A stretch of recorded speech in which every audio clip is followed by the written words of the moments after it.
ওই, কি হয়েছে বলো? আমি তোমাকে ভালোবাসি, তাহলে আমার সাথে এত খারাপ ব্যবহার করো কেন? কি বললে?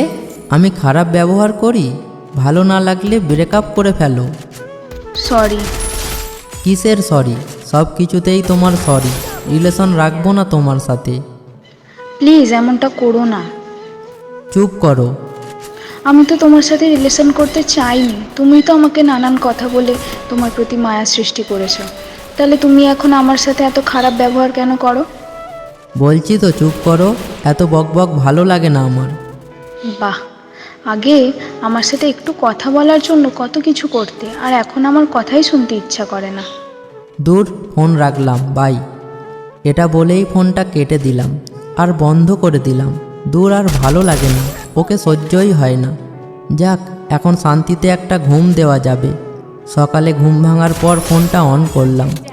অবশ্যই সারা রাত চার্জে বসিয়ে রেখেছিলাম। ফোন অন করার পর সাথে সাথেই দেখলাম 51টা মেসেজ। সবগুলোতেই সরি আছে, আর এক একটা মেসেজ যেন এক একটা রচনা। আমি ইটস ওকে বলে রিপ্লাই করলাম।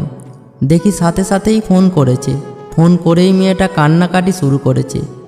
এইমাত্র ঘুম থেকে উঠলাম, এর মাঝে কেউ ফোন করে কান্নাকাটি শুরু করলে কি ভালো লাগে? মেজাজটা খুব খারাপ হয়ে গেল। তুমি কি এই ন্যাকামি করার জন্য ফোন দিয়েছো? তুমি জানো আমি কাল সারা রাত ঘুমাইনি। তো আমি কি তোমাকে মানা করেছিলাম? না, কিন্তু তুমি রাগ করে ফোন কেটে দিলে আমি কিভাবে ঘুমাই বলো?